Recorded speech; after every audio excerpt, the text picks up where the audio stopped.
Done. I don't need to be reminded. I'm well aware. Hey, let's go ahead and take our seats and get started if we can.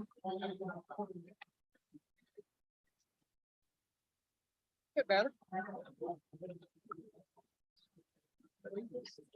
No.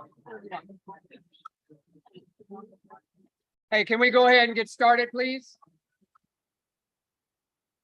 Right. Should have brought my gavel with me. All right, let's go ahead and get started. Thank you so much for coming. We're just a little bit after 5 o'clock. We got a great crowd tonight. We've got 2 more of these sessions scheduled over the next 2 weeks. This is really all about us listening to where you want us to go on short-term rentals. So we have carved out a couple of hours.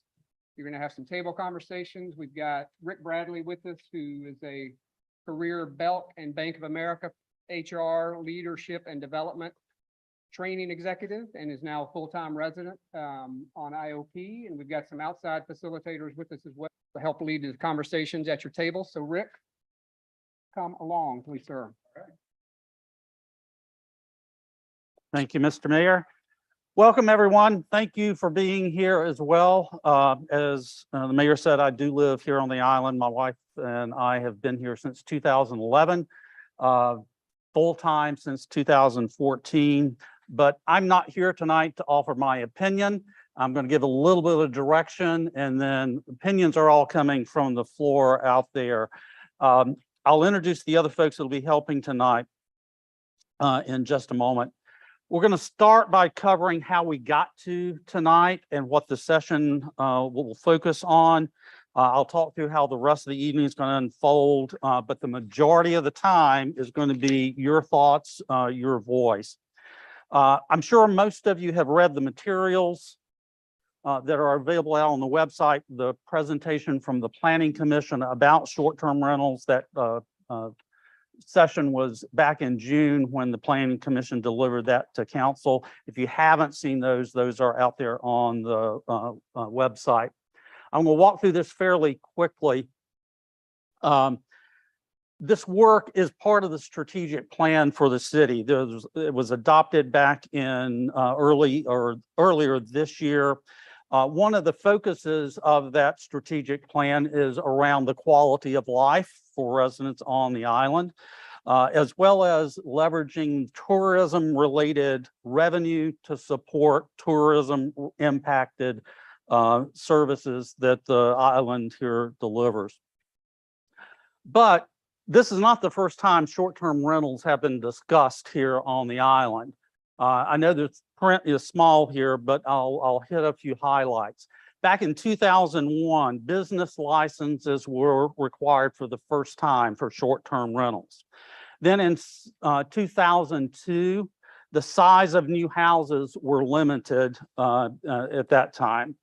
In 2006, occupancy limits were placed on short-term rentals for the number of people that could be in those short-term rentals. Then in 2010, occupancy limits were placed on newly built homes on the island.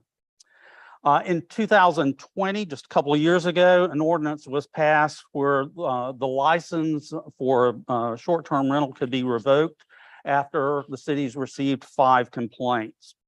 And then last year, the Planning Commission was asked again for some further analysis and some recommendations, particularly around potential caps on short-term rentals. So you can see this topic has been a major one over the last couple of decades for the City Council. I'm going to show a few highlights from that those recommendations that the Planning Commission delivered back in June. Just a few highlights to make sure we're all level set on some of the same facts. This particular slide shows the number of short-term rentals dating back to when licenses were first required. Notice that there's a slow decline since a peak from about a decade ago. And then if you notice that little spike right at the very end in 2022, what do you think drove that? Talking about short-term rentals, yes. So Also, this shows the occupancy by month of short-term rentals here on the island. Notice, no big surprise that the number of short-term rentals peaks in June, July, and August, the peak season summer, and are at the lowest levels in November and December. This next one has a lot of dates on it going back to 2003, but it shows the new built rentals by year.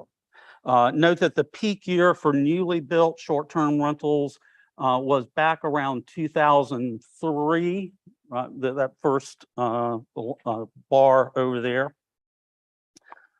They slowed dramatically in the years following the Great Recession. They rebounded in 2014, where you saw that peak go back up, but they've actually been on decline since 2017.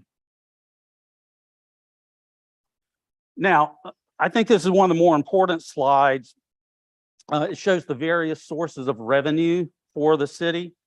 Note that the short-term rental accommodation taxes and rental license represent a third of the city's revenue stream, more than the city receives from property taxes for those of us who own property here on the island. Now, why do you think that is important to know?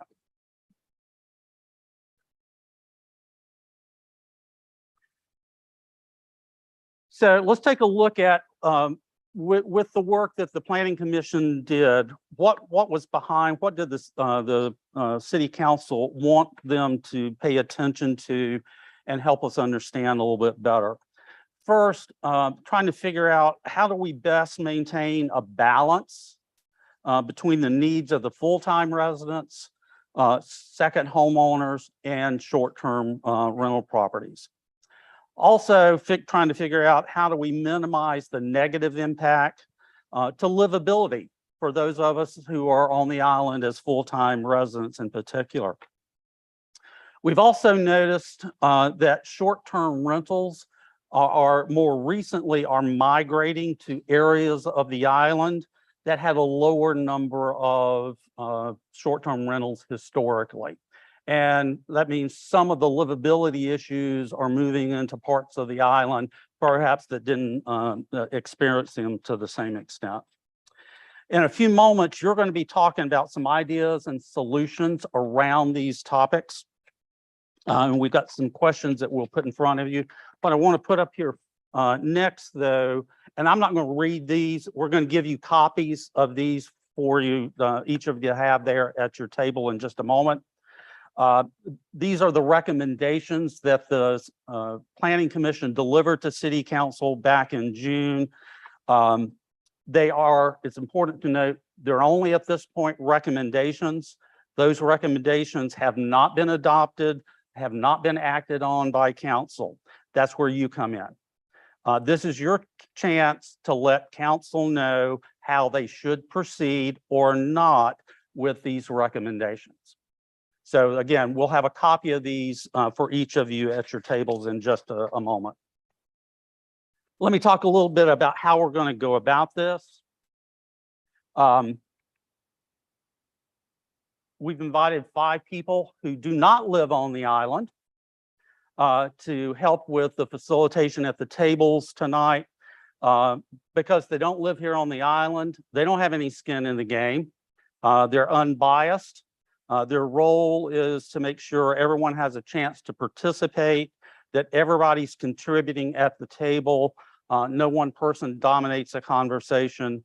They'll help make sure that you're staying on topic and moving things along if need be, and they'll be helping keep track of time as well. Now, all these folks, if you raise your hands back there in the back of the room, they're all trained and certified in facilitation skills. They've got many years of combined experience as trainers in HR, talent development professionals. So let me first introduce Jocelyn Ring. Jocelyn is the founder of the Ring Effect. It's a brand strategy consulting firm here in Charleston. She's a certified facilitator and an executive leadership coach. Bobby George is the owner of achieving performance excellent. He has expertise in organizational change, employee engagement, and learning, and over 25 years of experience in those areas. Mary Chris, I forgot to ask you how to pronounce that last name, Del Chapio. Mary Chris is a Charleston native. Not many of them as they used to be. She now lives in Awanda, is the owner and founder of Front Porch Leadership Consulting. She specializes in helping small businesses grow and helping leaders become all that they can be. And she's a recent chicken farmer as well, thanks to the COVID pandemic. Kevin Kaiser. Kevin is the owner of Coastal Edge Learning and Development in Charleston. He's got 22 years of experience working for companies all over the world. And finally, Andy McCarthy is the Director of Organizational Design at The Building People. He's a certified talent consultant who brings over 10 years of experience, CEO and owner experience in scaling and exiting businesses. I also know he's a Rolling Rock beer fan. And would you please welcome them to the island? They'll help us get through the evenings.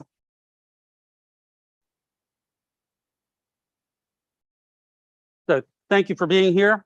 Let's take a look at the questions that you're going to be dealing with this evening. And we're going to have a copy of these at your table as well. First question we're going to ask you is, what livability issues have you personally experienced, if any, with short-term rental properties? Second, if council should decide to maintain the status quo, in other words, no caps on short-term rentals, make no other changes, what would you consider to be the pros and cons of maintaining the status quo? Third question, if council should decide to implement caps on short-term rentals, what would you consider to be the pros and cons of doing so? And probably one of the most important questions that we'll be looking for your opinions on is, given all of that, what's your recommendation on what actions City Council should take? And one final question, we'll do this one, it'll be a fairly short, maybe 5 minutes or so for you to talk about at your table. And then we'll have a quick table report out from each table about, from your table, what's the one most important message for council that surfaced at your table? We'll take about 20 minutes for those first 4 questions each, one at a time. We'll call time and tell you when to move on. We'll take about 5 minutes, as I said, for that last question. Each table, you'll need to appoint someone. We'll get the flip charts moved. Each table will have a flip chart to capture your responses. You'll need to appoint somebody. There's a marker on every table. You need to appoint somebody to help capture the responses and the notes from your table. And at the end, again, we'll have each of you report out on that 5th question. After the meeting's over, we'll collect all the flip charts and they'll be summarized and delivered back to City Council. So last thing, and yeah.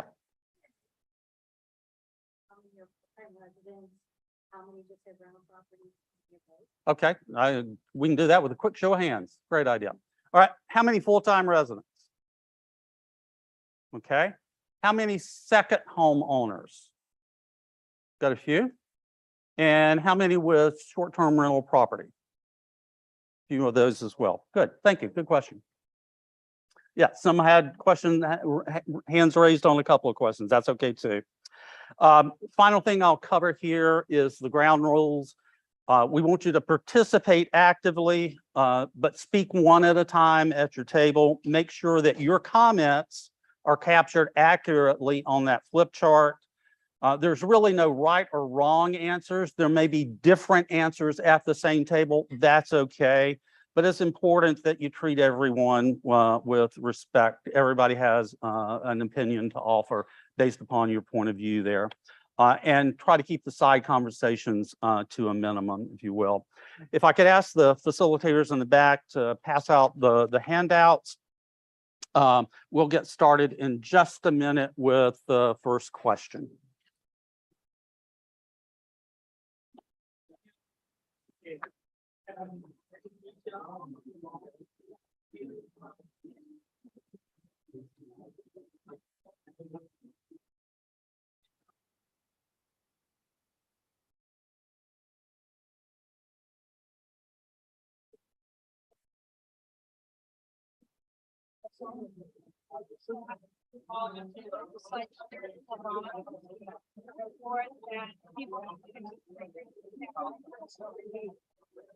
But then it says,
so if you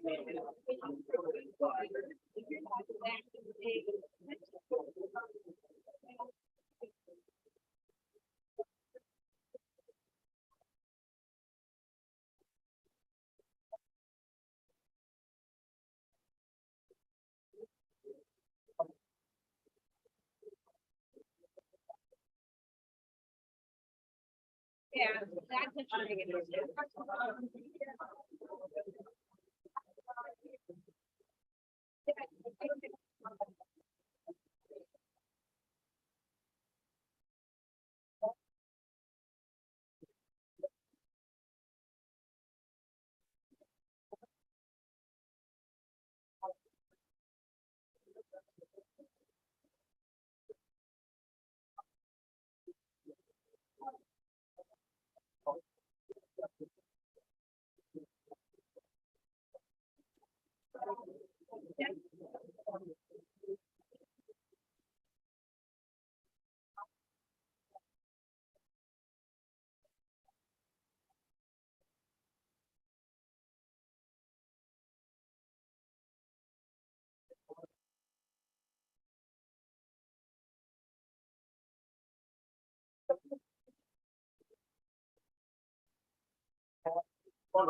I would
say that the majority of people that I have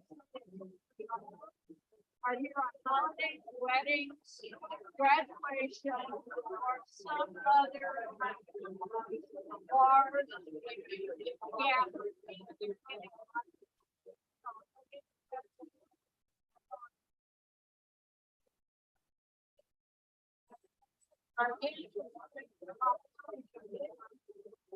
Yeah. Cars.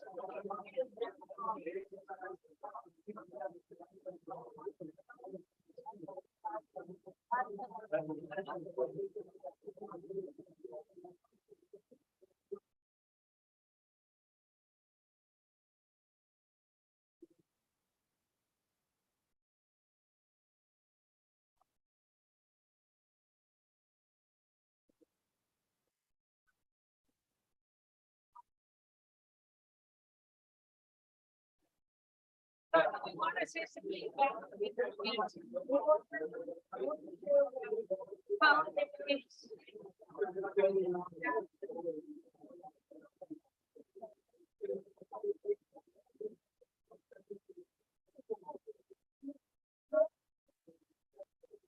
yeah.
Sorry.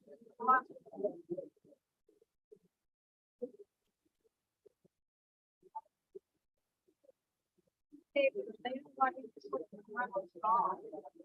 They want it all.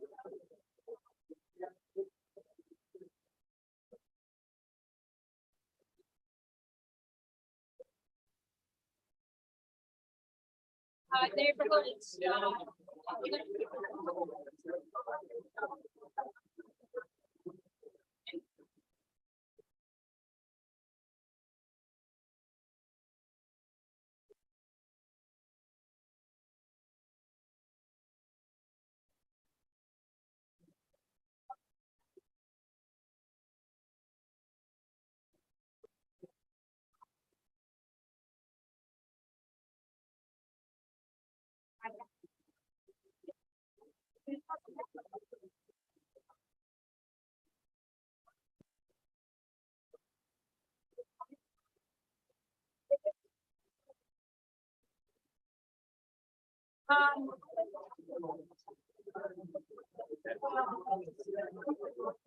Well, it might be officially, and that is if you want to keep on.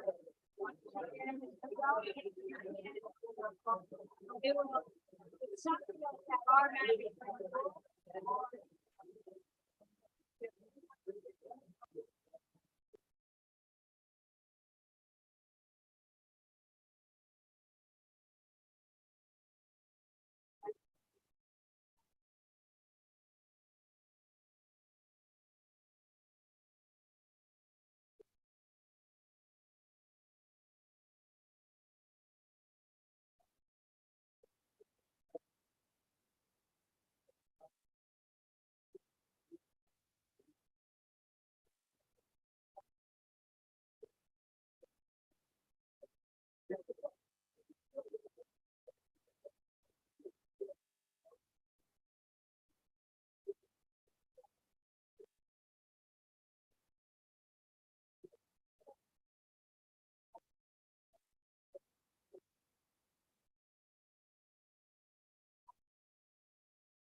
What a time.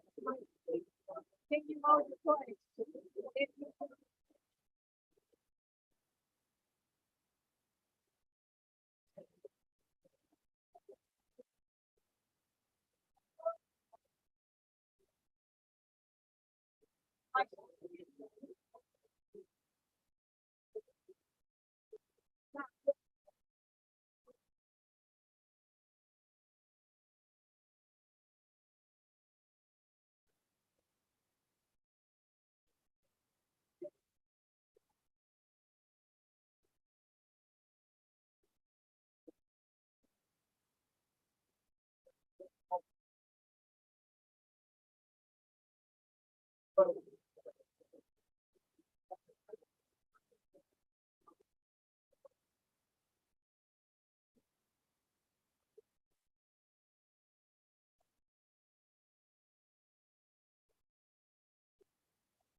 Yeah, yeah.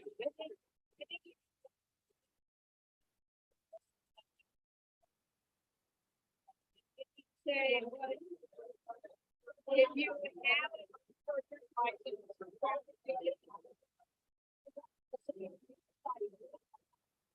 be excellent. Thank you for your advice. I mean, if you don't know, that's good for me. I mean, but I'm gonna put that, so I just, I already get to. Is,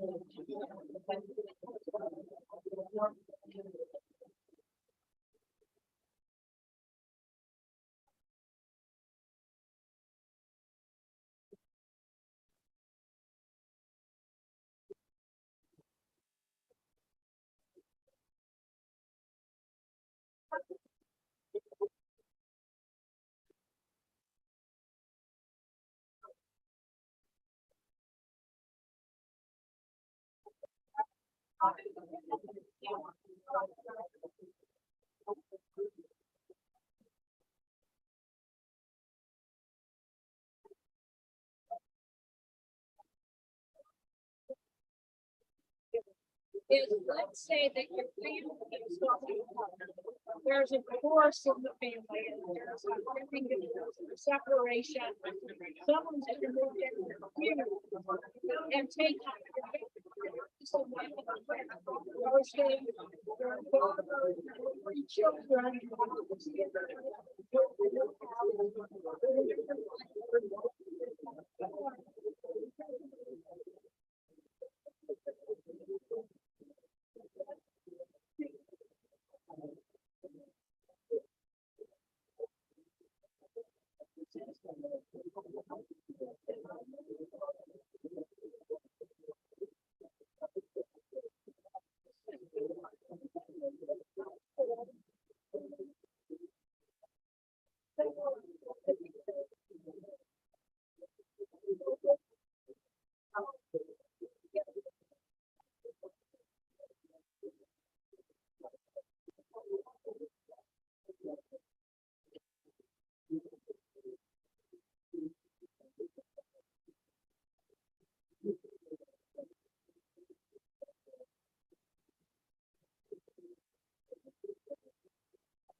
All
right.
It's. I mean, if there was one thing.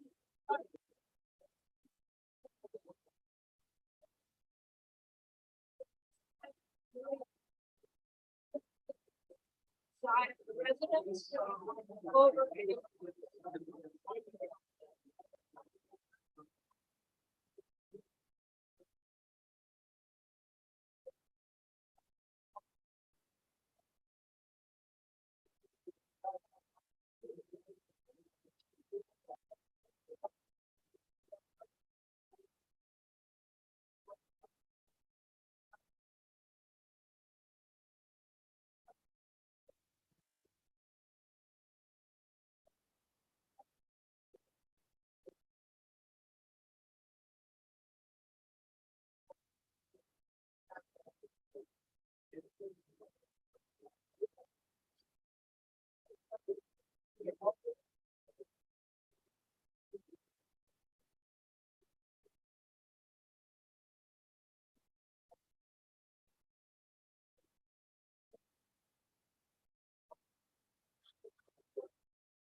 realize our income comes from.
Your children would get.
That's exactly the thing that's.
Everyone,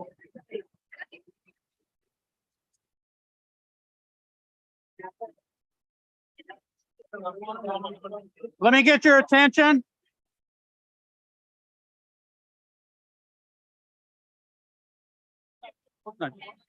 Maybe this is better.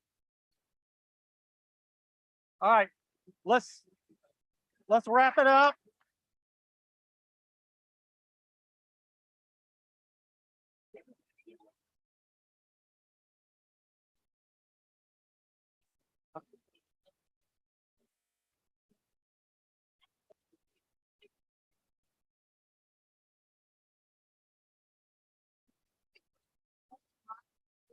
Okay, everyone.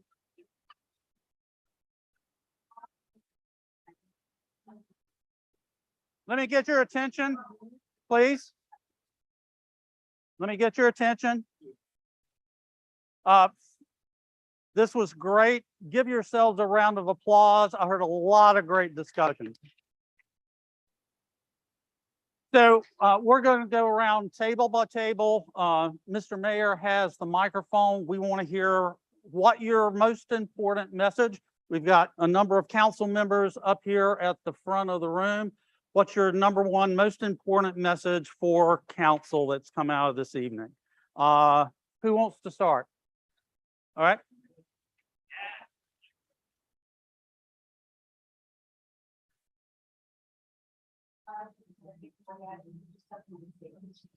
So we thought that there were a lot of issues, but we want the council to focus on really is accountability and enforcement that maintains livability and quality of life. And really stemming from the fact that they are flavor offenders, that if you get them under control, maybe a lot of the other shenanigans will stop. And maybe you don't have to change it. Right, thank you.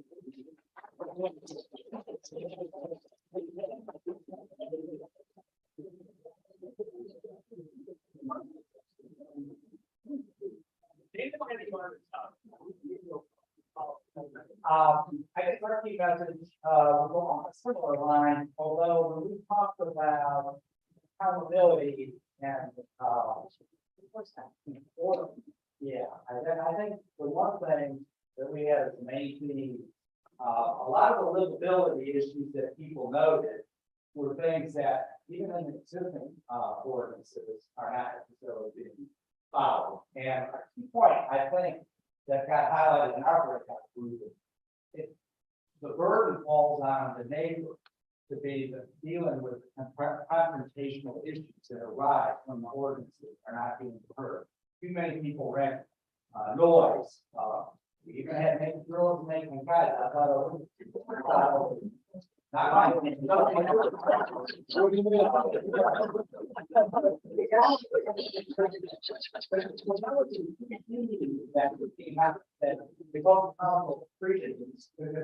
clear. The eyes of the whole, and some of our facilitators would say feedback is a gift. Well, our renters oftentimes don't receive this. You ask them, you gotta go to work tomorrow, be quiet. So that was a key point that I think that was going to be great.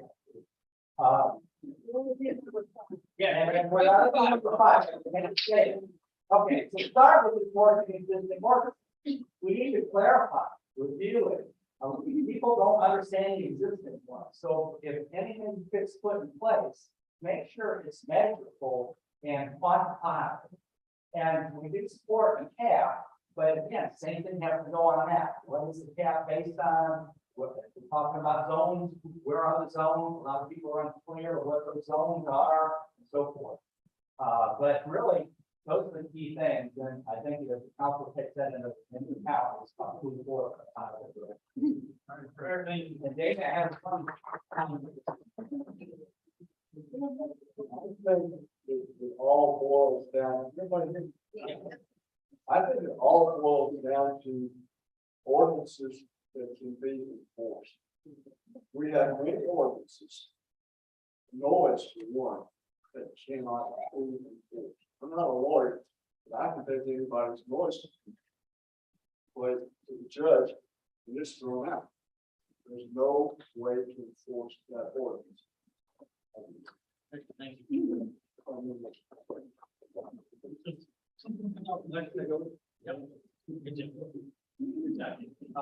But it is more or less the same thing. We have issues around enforcement, the laws and place, everything. And the biggest one was safety, whether it's home break-ins or someone entering a home, and then noise, traffic, illegal topics, and again, just keeping in mind that 30% of that revenue start was from the rental. But maybe some of that spend should be going towards maintaining law and order situation all the network. And one of the other related things was trying to cut back the, get 5 complaints and you're out kind of thing. Maybe we do that. Thank you.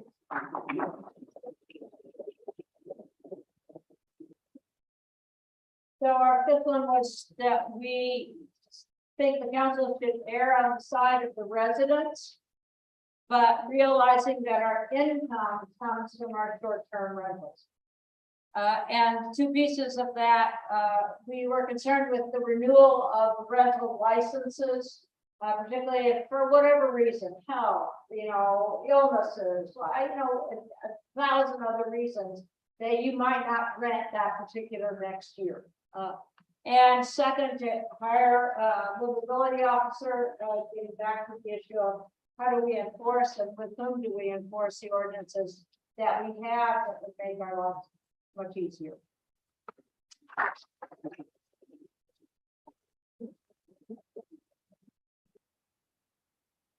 Member policy, so, we as a group saw no justification for a change to the current policy. Any policy that's put into place needs to apply to all the properties equally. The zones, we don't get the zones, there's just one zone, the same set of rules. You're discriminating against one zone against the other, somebody who's across the street from another zone.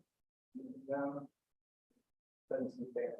The short-term policy, short-term rental policy recommendations do not really fix the problem for the residents who currently live next door to rentals and have issues with it. So anything that's being proposed, if you live beside a rental property on Palm Boulevard, that rental property is there forever. And you don't have dumpster. So it doesn't really address the problem. No tax.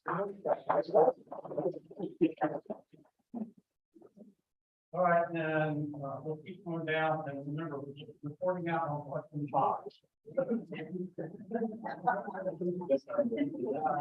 So our work over there, articulated, were essentially enforcement, just like everybody else, more enforcement, not a bad thing for these. And really to echo off y'all, it's a matter of the line drawing with the zones. And we've got kind of a unique table, I guess. We agree in that we don't like where the zones are and where they're from for two different reasons. We've got folks that are on Second Road, Ocean Boulevard, that do not want to be in the uncapped zone. And if you look at the map, that uncapped that runs down the whole island, you've got blocks that have a ton of folks, that, places that are lit, ton of units on the street. You go the street over and there's none. And folks, like you say, this does not address the issues folks that are next to current rentals. And we've got quite the opposite. I guess we've got a place in Wild Bend, Twin Oaks, it will be capped. And I don't want cap. We are right there in the middle of a lot of the heaviest rental areas, a lot of the heaviest things that bring that rental income. People spending money on golf course, the hotels, the restaurants, everything like that. And we would like to be, we're there. It's a rental area. We are, I think, bearing that rental burden like many folks are. And we do not want to have to fight for a license if we want. We want to, I think, have that flexibility that we've got now. We don't want to lose that through these new ordinances. It's an area that rents well. I think it's smaller places, and like I said, it's just in the zone. So I think our big takeaway is, I think, some specific issues, but overall, just a closer look at these zones and how it's going.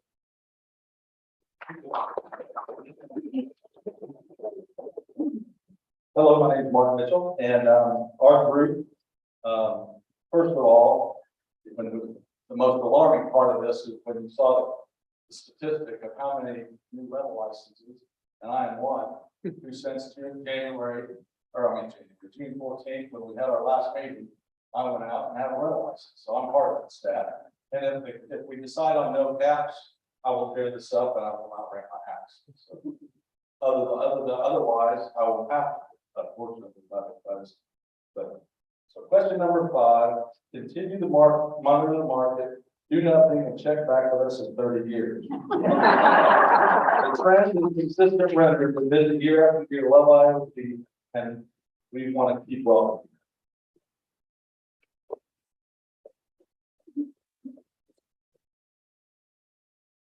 Good evening, everybody. My name is Todd. And I'm sure like most of you, we had a difference. I will say though, the minority, although there were only really 3 people at our table, it was vocal in this conversation. The minority was to put a cap in place that would limit how many short-term rentals on the island to the number that is available. Right? Just want to make sure and capture that. On the other hand, or slightly. On the other hand, very similar to what everyone else was saying, enforcement. Enforcement was similar to the theme of everyone else here. Enforcement was a topic of discussion in great detail. And we also spoke a little bit about the fact that it's difficult to enforce ordinances that are currently on the island as it relates to short-term rentals. And the thought was that perhaps the city ought to use some of the resources that it gets from short-term rentals and add additional resources to voters to do a better job monitoring the situation.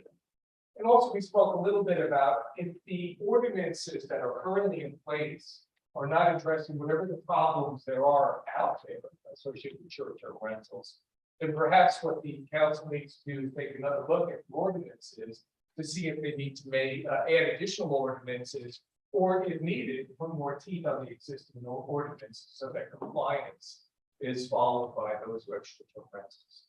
I think that's what summarizes what we were. Thanks.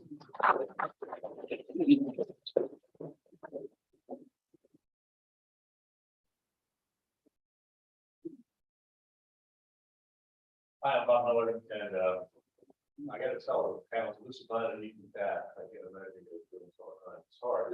We're trying to reach a balance between renters, or people who rent, and people who live here full time. Right? That's what we're hearing about. Right? So there's no perfect answer.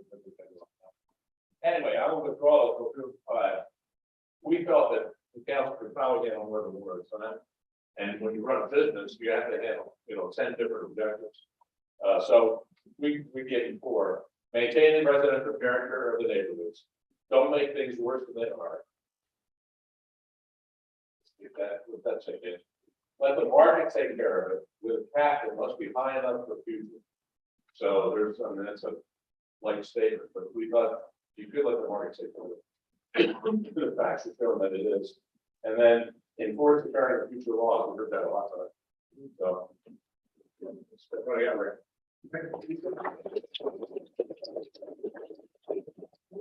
Hi, I'm Melanie Allen, and I'm a full-time resident here with my husband Terry. Our table is made up of full-time residents and people who have short-term rentals, and pretty much we were unanimous in our thinking. And I will go over it, but I just wanted to. I just want to tell you that question number 3, we have a full list of funds that really need to be considered, and that is so we're summarizing it all in number 5. I get it, but all of the details are really important, right? We lose things sometimes just in the summary. So, thank you. So, short-term rentals in the area keep status quo. Of course, everybody, there is addition. There's some good ideas, additional, enforcing the ordinances that we have today is good. But we see a bigger problem with the high density short-term rentals, not the house. And the day trippers, not necessarily the short-term rentals. We felt that actually it's enriching to have people come to the island. It gives opportunity for people who maybe couldn't afford to even get onto the island, families that if they didn't start out by renting, they couldn't live here full time. So there's other sides and consequences to putting in caps. And bottom line, we didn't feel that zoning or the caps were equitable or fair in any way. Also, loss of revenue by the other businesses. The short-term renters come here and spend a lot of money.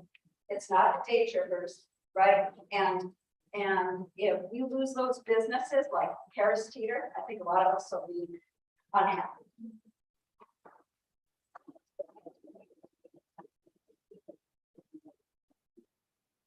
Good evening, Rod Turner. I think similar mix, they were next to us. Most important thing for council is important ordinances, ones that are currently on the book. And also, limiting, short-term rental properties that have an impact on our tax base. So identify, we like council to identify, if we go that route, if there's a differential, or a hit to our tax base, where is that going to come from? It's going to come from property tax increases, other areas. So I think today about 30% of short-term rental makes up about 30% of the budget. So if there's an impact of that, we'd like best to understand how we're going to make that up.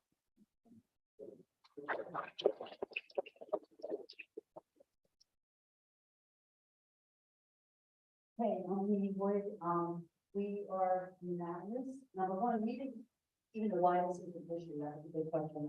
Why are we even talking about this? Because it doesn't seem to be a problem.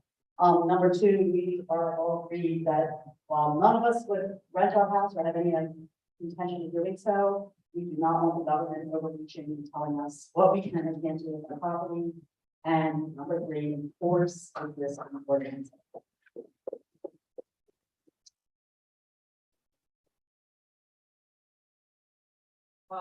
Thank you. I heard some clear. Out of that, and that's exactly what we were hoping for. Let me just wrap up and say thank you to Kevin, to Jocelyn, to Bobby, to Mary Chris, and to Andy. Thank you so much for your help.